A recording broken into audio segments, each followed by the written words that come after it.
Are your cosmetics drugs? As a cosmetic formulator, I'm often asked if I can create specific products.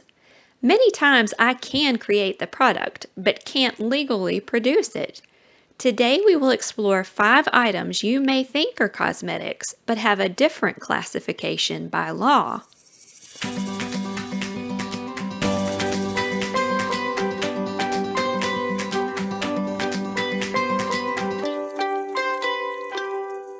Cosmetics generally are items that clean and improve the appearance of skin.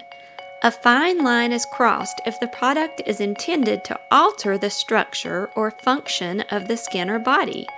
Some examples include, number 1, Dandruff Shampoo. Typically, shampoo is considered a cosmetic, and it's often open to formulation without pre-approval from the FDA.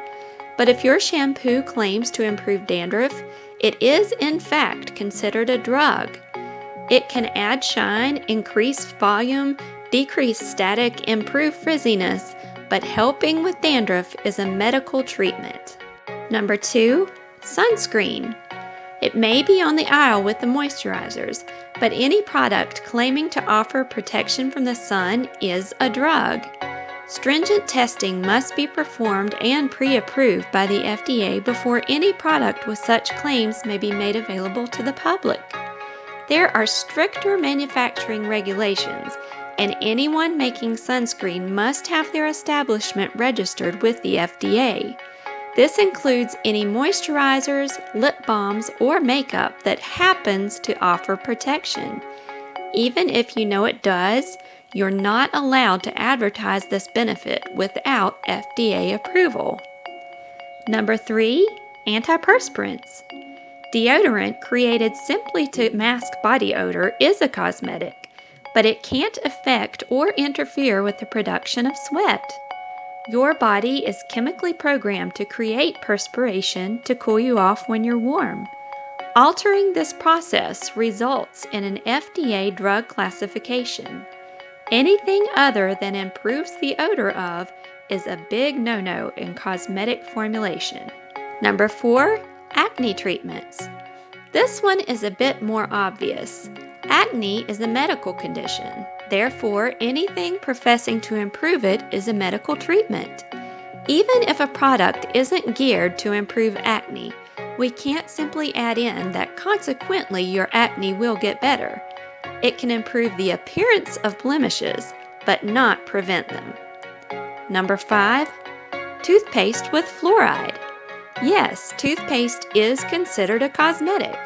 A lot of people don't think of it that way, but if you break it down, it's intended to cleanse your teeth and improve the smell of your breath. By FDA definition, it is a cosmetic, and we as formulators can make it. What we can't do is add fluoride to our formulations, as it is a drug regulated by the FDA. We must also be very careful about making anti-cavity claims.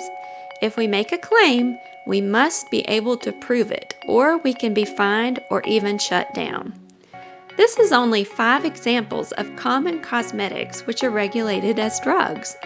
Using a regulated drug as an ingredient is not the only defining factor. A lot of it has to do with how your ingredients or your formulation is marketed. You could bottle baking soda and claim it will dry up and rid your customers of acne, and you have just turned baking soda into a drug. In the same respect, you can fragrance a cream with lavender and tell your customers it will induce sleep. Now lavender is a drug. This is helpful information to keep in mind whether you intend on creating skincare and cosmetics or you simply use them daily. Be sure to follow the resource links in the video description for a thorough study of the difference between drugs and cosmetics. The FDA website has packed with valuable, trustworthy information. This has been Lora with Naturally Gracious. Here's wishing you the best skin possible.